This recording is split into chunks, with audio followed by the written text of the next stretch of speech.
Well, a very good evening to you. Many thanks for making time to be with us on this Christmas Day, where Christians across the globe today congregated across various churches in the world to, of course, commemorate the birth of Jesus Christ, on a day that saw Kenyans express different opinions in regards to the celebrations. Some going on with the celebrations, while some alluding to the ailing economy as the reason as to why they have failed to, of course, travel up country to be with their loved ones during this particular Christmas day. Now, this is the Spotlight here on Lookuptv. Remember, you can watch this particular bulletin live on our Facebook and YouTube pages at Lookuptv. I am Ian Ketani, and our sign language interpreter is Josephine Auko. Now, Kenyans on Monday went to church to mark Christmas celebrations. Messages of peace took center stage as religious leaders called on leaders to spread peace.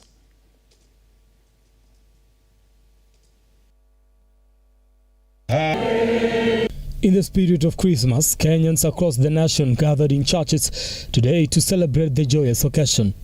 Thousands flocked to churches eager to mark Christmas Day with prayers, reflections and messages of peace. Tusameane. Viongozi wetu pia wawe ndio mfano mwema wa msamaha. Huu ni wakati pia tunatarajia ya kwamba viongozi wetu wa county, viongozi wa nchi, viongozi wa siasa, viongozi wa serikali, viongozi wa upinzani, viongozi wa taasisi mbalimbali, pia tunachukua wakati huu wa kusema ya kwamba tuache yaliyopita, tugange, tusameane, tujenge nchi, kwa sababu tusipokuwa na umoja, tusipoangalia maslahi ya watu ambao wameteseka sana katika uchumi, katika mambo ya gharama kubwa, mambo ya ushuru, itakuwa ya kwamba tutaendelea na mtindo mbaya hata katika mwaka ujao. Kenyans are leaving the churches inspired and with a sense of peace, ready to share the Christmas spirit with their families and communities. Christmas is not the time to express negative energy.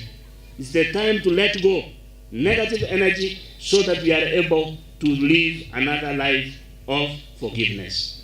Tusameane, tusamehe wenzetu, watusamehe, na sisi tuishi upendo wa Mungu. As the sun sets on this Christmas Day in Kenya, the message of forgiveness and peace resonates in the hearts of the faithful, fostering a sense of unity and joy that extends far beyond the church walls. We should never take peace for granted. We should never take peace for granted. And to sustain peace, we must respect God, and then we must respect the law. And then we do things in accordance with the will of God and in accordance with the law. If we do that, then we are laying the foundation for peace, not only in our country, not only in our region, but globally. So one of the big things we must all seek is to pray that peace prevails, reason prevails, so that those people who are fighting and creating instability can move away from that, and then we get together. Brian Amwai, Lookuptv.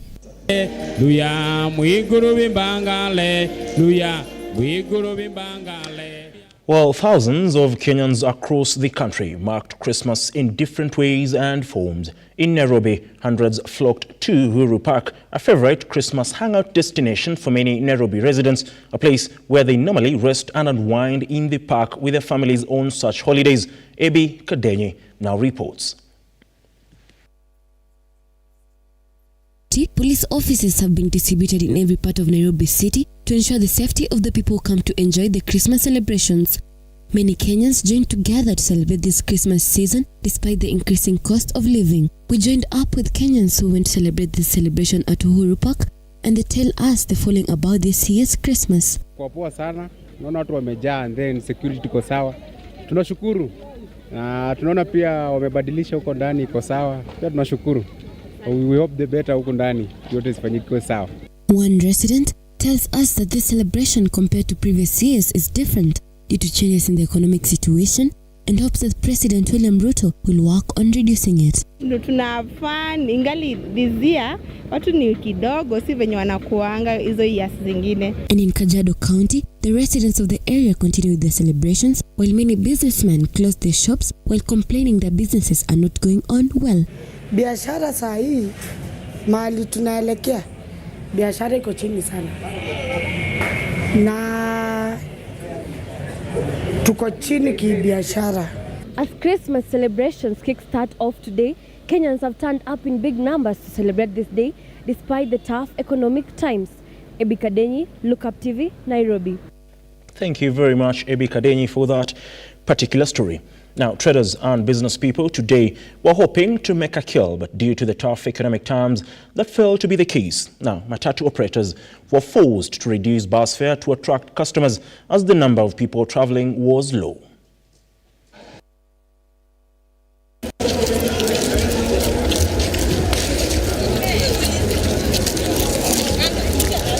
These are the scenes of Uhuru Park with a large number of Nairobians standing up in pairs and flock the recreation facility to mark the birth of Christ this year in style.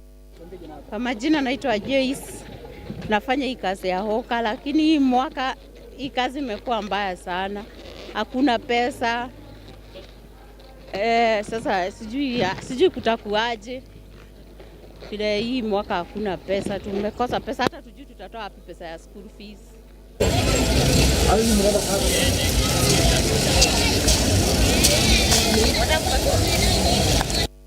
The irony here is the itinerant traders are lamenting lower sales as compared to the previous year, some of them encountering losses, noting tough economic times as the dynamic to lower sales.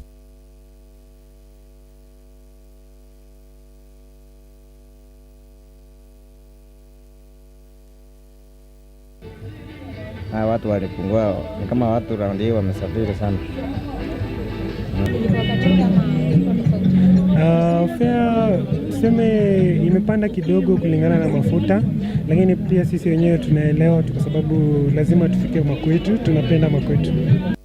Besides the traders who use this festive season is the matatu totes and drivers who on their side today stood idle for hours, narrating a large number of Kenyans have traveled up country to mark the celebration with their families.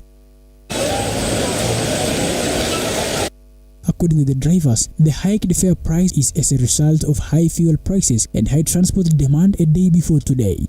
Regan Lemegran, Lookuptv. Well, that has been the case across the country, with many Kenyans lamenting about the high cost of living and the ailing economy. And remember, today we'll be bringing you our feature, Fuel and Economy. We all know that if the price of fuel goes up, that directly translates to an increase in the price of common commodities, thus affecting the lives of each and every Kenyan, or the daily lives of each and every Kenyan. We continue with the bulletin, and it was joy and dance on Christmas Day at the Kerugoya County Referral Hospital when at least 5 expectant mothers delivered babies under the care of the hospital staff, among them a set of twins. 3 other babies were delivered in facilities across Kirinyaga County. The county health department workers said they had successful deliveries within the county, with Kirinyaga Governor Anne Mwembe Waiguru giving out Christmas gifts for the new mothers. A day filled with joy and excitement at Kerugoya County Referral Hospital, as by midday today, 5 bundles of joy were delivered, while 2 others were born at Kirinyaga Sub-County Hospital, while the 8th one was born at Kabare Health Center.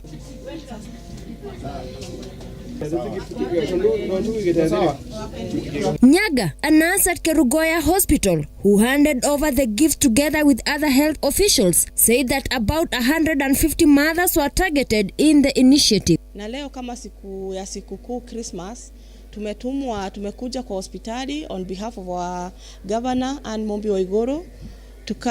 Tumekuja kuona wamama wenye wamejifungua watoto kutoka jana tarehe 24 December hadi leo tarehe 25 huku hospitali yetu ya Kerugoya, na pia hizo hospitali zingine Kimbembe, Kianyaga na Sagana pia. They also noted that Kerugoya County Referral Hospital is marking a significant milestone as it commemorates 6 months since the first admission at the new medical complex in June this year. The facility has successfully facilitated 1,565 deliveries. Ni special kwa sababu kutoka tuhamie hii hospitali mpya ya Kerugoya complex, the new complex hospital, tulihamia huku tarehe 19 June 2023.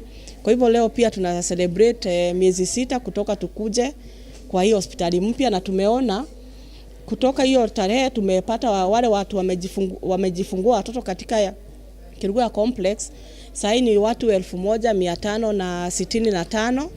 The new mothers and nurses thanked Governor Waiguru for keeping her Christmas tradition of gifting new mothers with gift hampers in all county maternity wards. Ndaipa, lampa na kofia. Kwa hivyo nimeshukuru sana. Trinsaina, Lookuptv. Now, let's move forward now, and the Catholic, let's take that again. The Catholic Church in Kakamega will not bless any same-sex marriage. Now, this is Bishop Obanyi. Now, Bishop Joseph Obanyi has warned. Bishop Obanyi said they will chase away people from the lesbian, gay, bisexual, transgender, and queer community who seek blessings from priests in churches across Kakamega. Mambo ya gay couples ambayo watu wengi walichanganyikiwa. Kuna ujumbe ambao ulitoka huko Roma ya kwamba baraka inatoka kwa Mungu na inaendea mtu yeyote. Na yeyote ambaye anaomba baraka anaweza kupata. Sasa swali lilikuwa ya kwamba hata wale ambao wanajihisi wao jinsia yao ni jinsia moja, hata wao wanaweza kupata baraka. Sio ya kwamba Roma ilisema ya kwamba ndio wanaweza kubarikiwa ili kutambuliwa. Hapana, ilisema ya kwamba daima kanisa linafundisha ya kwamba familia ni ile ya mume na mke kulingana na vile Mungu alivyotuumba na kulingana na vile kanisa linavyofundisha. Haitabadilika kamwe. Lakini ikiwa mtu anataka baraka anaweza kubarikiwa. Lakini watu wawili, mimi sasa nasema hapa wa jimbo la Kakamega na mapadre, msiweze kubariki watu wowote wawili ambao wanakuja wanasema ati wao ni familia. Yaani wanaume wawili. Akija kwako mwambie apotelee mbali. Haikubaliki hapa katika jimbo la Kakamega. Haikubaliki kabisa. Ati wanawake wawili wanakuja wanasema hata sisi wanashikana mikono. Waambie wapotelee mbali. Hao sio familia. Hawezi kukubalika. Hiyo sio ile familia ambayo Mungu amefanya nini? Ameikubali, hapana. Lakini wanaume na mwanamke walioana wakija hapa waseme tubariki ili tufunge ndoa, naweza kuwabariki? Kwa sababu makusudi yao ni hayo. Well, that is one story that continues to elicit mixed reactions across the country, with, of course, Mombasa Catholic Archbishop, that is Martin Kivuva, saying, and I quote, what the popes meant is that it is blessing their minds to realize they are wrong. Now, that particular story takes us to a first break. We'll be back in a moment. Don't go away.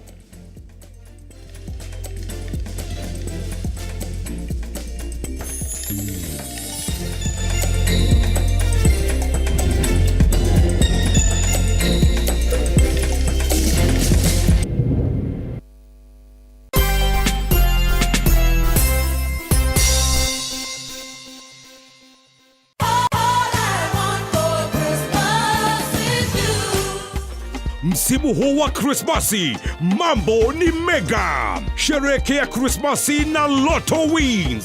Mwezi huu kuna magari ya kushindaniwa, guaranteed millions, 100k holiday shopping vouchers na mbuzi za Krismasi. Up to 40 million to be won in the hourly draws and a grand prize of 200 million every Wednesday and Saturday. Ndani ya 200 million mega jackpot. Cheza Lotto sasa. Ingia kwa M-Pesa Paybill 777000. Account Look. Amount shilingi 50 hadi shilingi 2000. Usiseme Merry Christmas. Sema Lotto Mega Christmas. Over 18s only. Gaming can be addictive. Play responsibly. This message has been approved by the BCLB. Changamka, cheza Lotto.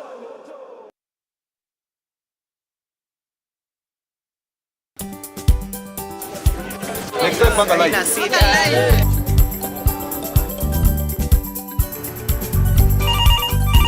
Tere, mambo ni mawili, kufikisha, kumwaga na kurudi. Kulala ni mwaka mpya.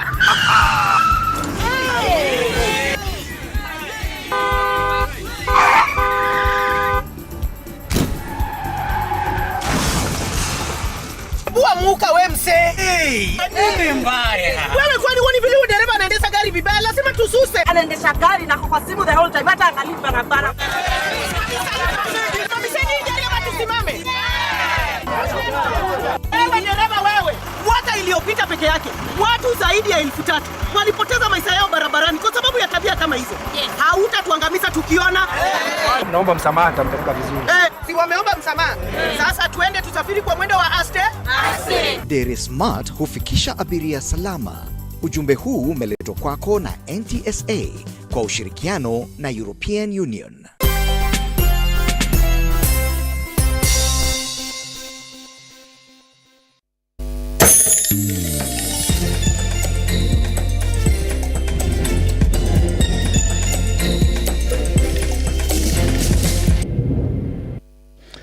Now, thank you very much for staying with us. We continue with the bulletin.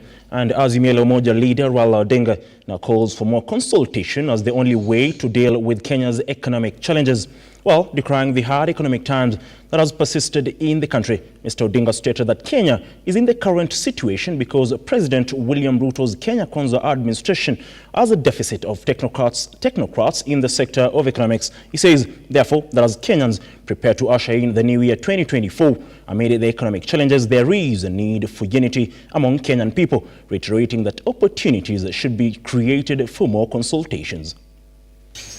Because they're trying to treat an illness with the wrong type of medicine.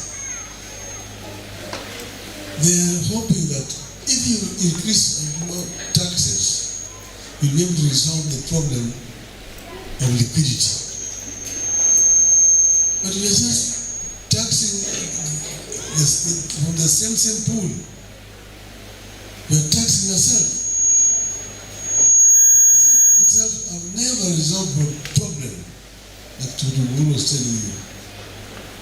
In the end, you end up with less. So unfortunately, they don't have people who understand proper economics. That's why things are where they are. To me, I just want to say, Lord forgive them because they do not know what they are doing. But let us focus on what can unite our people.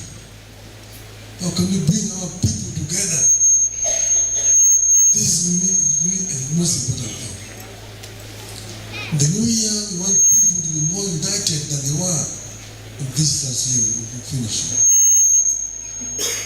Let us create opportunities for more product, more consultations. Let's consult more. President Paul George Herbert Bush, who talked about voodoo economics. I can say without fear of contradiction that RUTO's economics if you may call it RUTOnomics, is just jungle economics.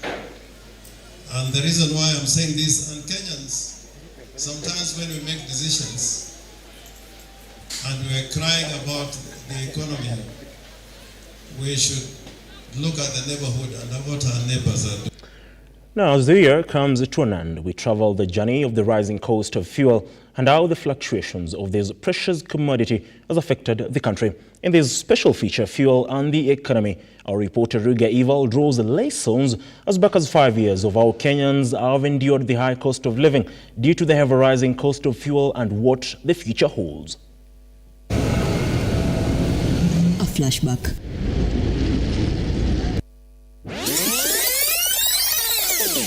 5 years ago, fuel prices, and especially petrol, was retailing at 106.30.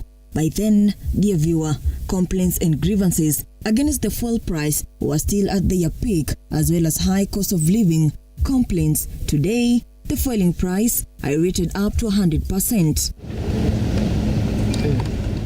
This inflation might have been caused by the COVID-19 pandemic and the Russian war. However, does Kenya has anything to celebrate? Even after more taxation policies were put in place, mention an increase in GDP, more national developments, fuel pricing, petrol, diesel and paraffin is the country's economic backbone. The year 2017, fuel was costing as follows. A litre of petrol was retailing at 106.30. A litre of diesel was retailing at 94.82. A litre of kerosene was retailing at Kenyan shillings 74.82. Today, fuel prices have inflated with a 100% increase, whereas in the year 2023, a litre of petrol is retailing at 211.35, a litre of diesel is retailing at 200.88, and a litre of kerosene is retailing at 198.46. This is a reminiscence of how life was 5 years ago as compared to today.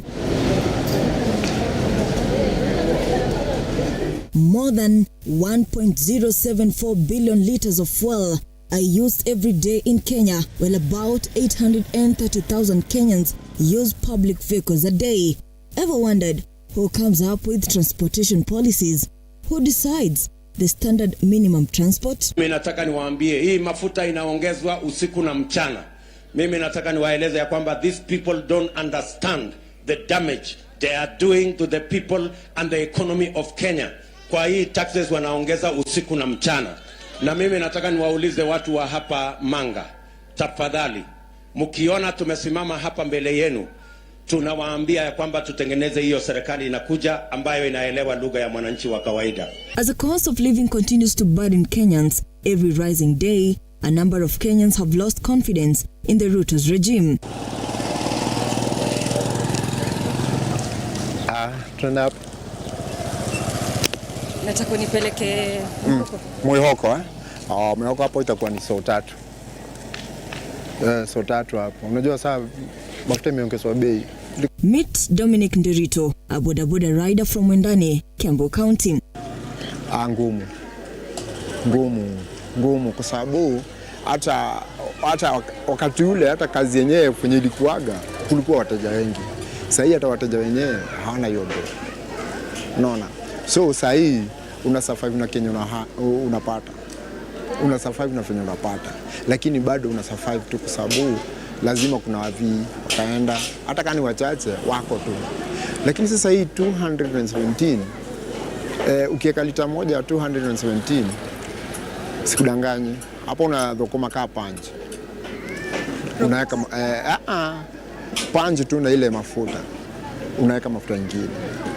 So unapata yani ni ping pong, ni hapa kule. Nderito has been in this business for the last 6 years. He extrapolates that he regrets voting into power President William RUTO, who promised to improve his livelihood during his campaigns. Nilianza mara 2017 hapo.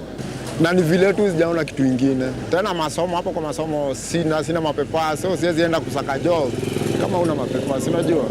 Nderito says It is quite ironical how the president has suddenly changed his economic ideology, yet these were his domineering manifestos a year ago. Tulikuwa na expectation high, very high, kwa sababu unajua tulikuwa tumetoka kwa gava ingine yenyewe hatukuwa tumezoea hadi kuongezwa mafuta. Na sasa hata ndio imeongezwa zaidi. Na yenyewe tulichagua msee tukijua yenyewe kuna venye atatushughulikia. Lakini mwaka mmoja down the line ni kama mambo bado yanatupiga tu. Tunajaribu kuflow nao lakini sasa bado ni shida. He says a majority of votes came from Mama Mboga and boda riders whom he had guaranteed a more comfortable life. Akiingia alikuwa ameongea story ya mafuta. Na unajua mafuta ndio huongeza kila kitu, almost kila kitu. Lakini sasa fenye kunaenda tuko na hopes lakini bado hatujashughulikiwa vile tulifikiria tutashughulikiwa. Initially, during the previous regime, Nderito explains he could make around 500 profit within 24 hours, but now the situation has changed and he has sunk in debts due to his business performing poorly. Hata kama sikuwa full time, nilikuwa ile gidhaa natoka, tuseme nikiingia hata kama ni gidhaa jioni, unapata kuna do yako umepata. Sababu wakati ule ikilitel at 100 shillings at least kwa liter, at least hata kama unatokuma 500 unajua haiendi yote kwa mafuta. So ilikuwa fiti. Lakini sasa hivi fenye tu mambo yanaendelea, unapata hata ukipata ile punch haitosha mafuta na haitosha kwako, na unajua si mafuta tu, kuna mahitaji mengine. So from 2017 na kuingia kwangu, yani kufikiria mambo ya nduthi ni ile tu niliona nyejo hii kama nduthi, kama mafuta ni litero hata 100, na hata bei ya nduthi yenyewe ilikuwa chini, kwa sababu nduthi tulikuwa tunanunua na kutoka 70k. Sasa hii nduthi ukimba nduthi mpya ni kutoka 200,000 kwenda juu. Nevertheless, Nderito is still hopeful that fuel pricing shall go down as time goes by. In the need to understand more on April pricing effect, I take another trip to Lavington, Nairobi County. Over here, I meet an Uber driver by the name Alex Wekesa. So like unapata ukienda trip moja ni kama unafanyia mafuta. Kwa sababu like kama hii gari ina consume 18 kilometers to 23 kilometers per liter. So unapata tuseme hiyo umeenda town like 10 kilometers hivi kutoka hapa mpaka town. Haya, alafu tena upate trip ingine inakurudisha maybe mpaka mahali kama Lavington ama mahali pengine. So unapata inakuwa a bit challenging sana. Cause unaona, so inamaanisha trip moja ni ya mafuta, trip ingine ndio yako. So lakini trip ingine ukumbuke unagawana na application, because application pia inakata commission yake. Haya, and then bado pia we mwenyewe unataka ku have your money there, and then bado pia unapata mwenye gari, juu sasa mimi ni dereva, mimi si mwenye gari. So pia mwenye gari amekungoja. So unapata kwa ile 200 ni struggle, mna struggle pale hivyo. Alex says it has been tight in this business, especially for the fact that kwa sababu nikikuja all along napata na traffic. So one thing, I'm wasting time kwa barabara. Second, siwezi zima gari ati niseme ni ku save fuel, kwa sababu niko kwa traffic na ina move. So na bado kwa traffic bado fuel tu inaendelea bado kuongezeka.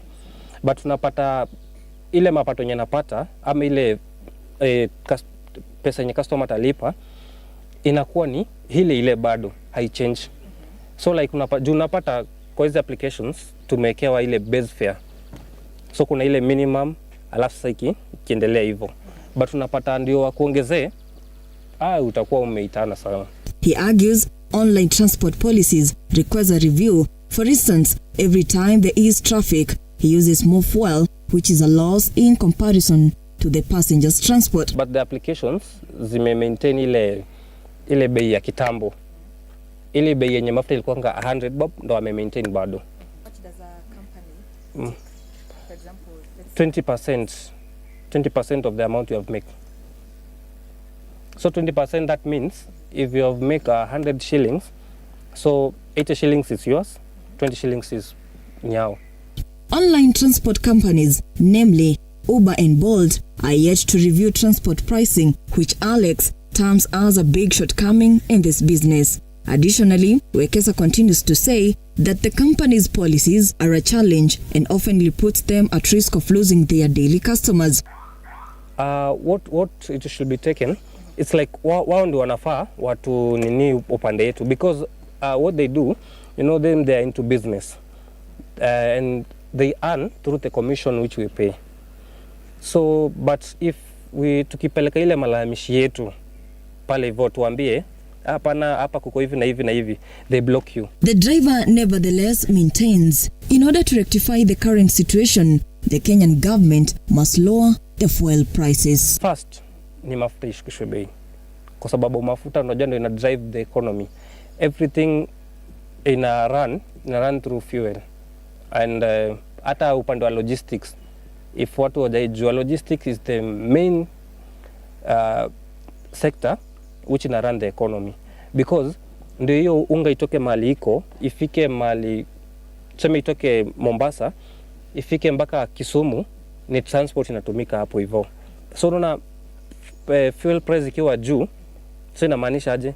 Pia hiyo unga itaongezewa bei, so mwananchi ndio ataumia, ndio at least pesa ya mafuta ipatikane. But at least wakijaribu ku lower the amount, at hizo subsidies zenye wanasemanga za kucut off fuel, wanafaa kuwa wanaziangalia most.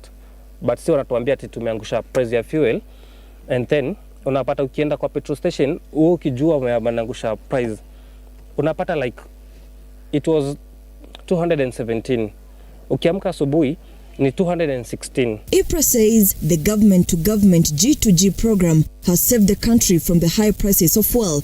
In addition, it says that these new prices include value-added tax VAT of 16% in accordance with the finance law of 2023. Tumefanya MOU ya kuhakikisha ya kwamba tunaweza kununua mafuta, kampuni zetu ziweze kununua kwa pesa ya Kenya badala ya kutafuta madola. Today, all oil companies, oil marketing companies in Kenya, they buy fuel, they buy petroleum products in Kenya shillings.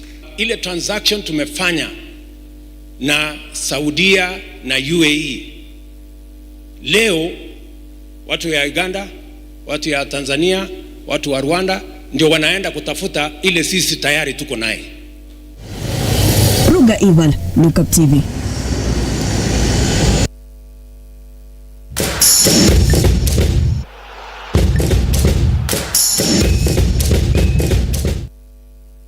Well, time to get sporty, and Nyamira Super 8 tournament was concluded today with Rigoma FC trouncing Getachew FC 1-0 to take home the coveted cup alongside a cash prize of 50,000. Now, the lone goal was pushed into the net by Rigoma FC striker Nathan Mayani in the tournament sponsored by Extreme Sport Limited in collaboration with the Nyamira FKF branch. Getachew FC, as first runners-up, bagged 30,000 shillings, while the second runners-up, Ikonge Township FC, settled for 20,000.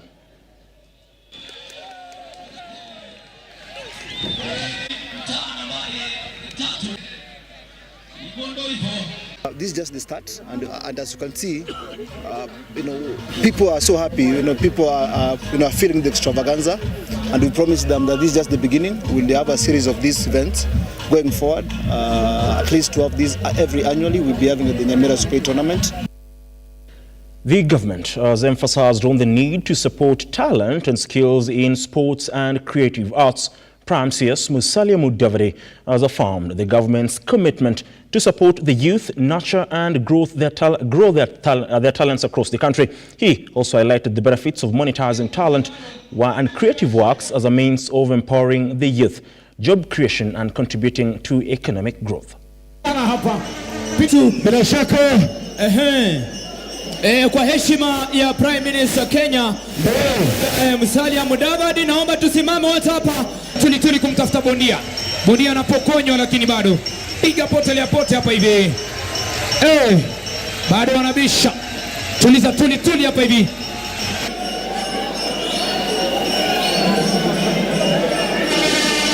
Growth of sports in Kenya is becoming better and better by the day. Na ni juhudi ya serikali kuhakikisha kwamba haya yote fuzu kuingia kwa zile tournament kutupatia heshima na sifa katika hizo tournaments. Kwa hivyo tutawatakia heri mwaka ujao wakienda kwa shughuli hiyo. Now, 4 players have been scouted and set to join Kenya Police after the just concluded Makena Cup in Kenyans Stadium, Matungulu Sub-County in Machakos County. Confirming the news, Alfred Paul Omino, the head coach of the Kenya Police junior team, said he came to the tournament and has scouted the 4 young talents, and come January they will join Kenya Police. He further added that he had seen many talents in that particular tournament.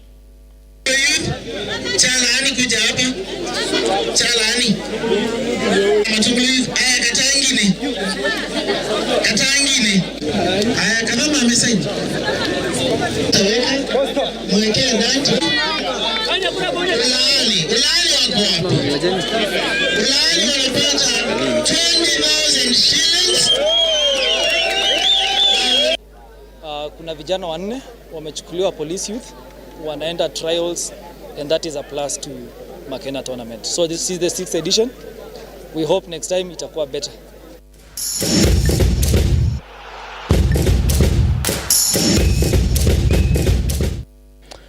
Well, that particular story wraps up our bulletin this particular evening, the evening of Christmas Day. And thank you very much for making time for us this particular evening. Until tomorrow, do have yourself a wonderful night. And like always, God bless.